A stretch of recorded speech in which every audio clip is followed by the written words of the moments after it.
Hi, Frank Wilson here, and as you know, I like to check in from time to time, see how you're doing with your business. My goal is to help you succeed and grow your real estate business. Today I want to chat a little bit about lead generation, specifically about circle prospecting. So brokers get listings, and they often think that their prime objective is to get that listing sold. When my brokers take a listing, we expect they're going to get it sold because they're good at what they do. But the magic happens when you can use that one listing to get another listing or to get one or two or three other transactions based on that listing.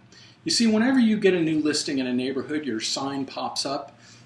It's like opening a retail outlet in that neighborhood.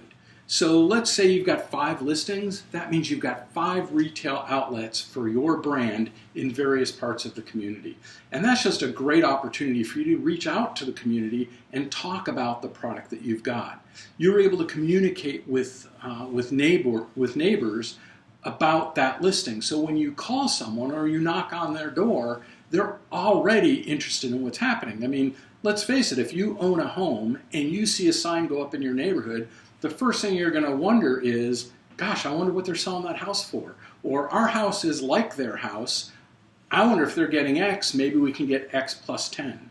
So there's always a dialogue that goes on amongst neighbors whenever a sign goes up. So it's a great opportunity. It's a natural opportunity for you to be able to interact with the community around your new listing to logically talk about what's happening with it.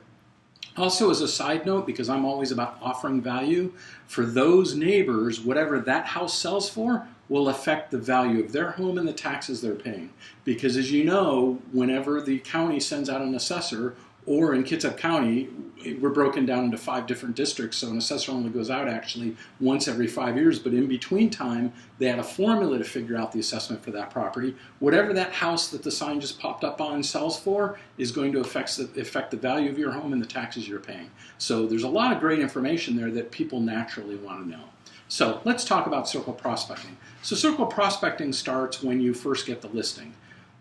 What you want to do is be able to reach out to everybody in the neighborhood, 50 or more people, and let them know there's a listing there. So that would be an opportunity for a postcard.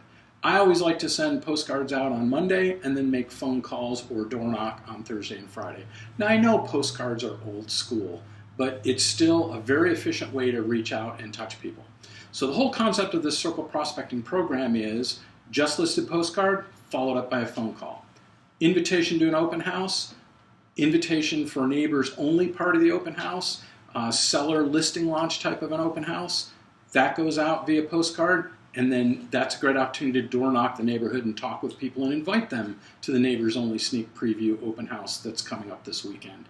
Then perhaps a third postcard to talk about maybe a price reduction, or maybe the seller's made some improvement to the property, and again followed up by a phone call. And then last but not least, when the home sells, welcome your new neighbors to the neighborhood type of postcard, just sold, and then followed up with a phone call.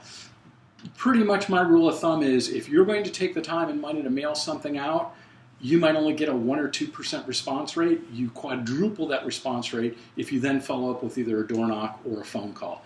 And guess what? That part of it's free. You've already spent the money and the time to send out the item. Follow up with a phone call, follow up with a door knock, and you're just going to really increase your chances of success.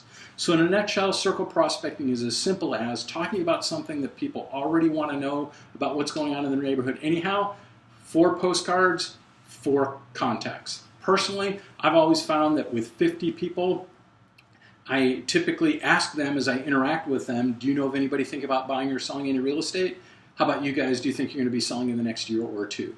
Out of 50 people, I would usually add 2 people to my database. Sometimes I have new brokers that say, gosh, if I have 3 or 4 listings, I'm adding a lot of people to my database. No, you've got that 50, you're working with that 50, you only add the 2 or 3 people out of that into your database or your sphere of influence that indeed have indicated that they may have a real estate need in the next year or 2. So that's circle prospecting in a nutshell. Just to close out, I want to remind you, it's not about getting that listing sold, it's about generating more business from that listing. You've got a product to sell, fly that flag. Statistics say that whenever a sign pops up in a neighborhood, statistically speaking, over the next 6 or 8 weeks, another sign or 2 are going to pop up around it. It might as well be yours. Hey, have a great day in real estate. have good success with circle prospecting. Thanks.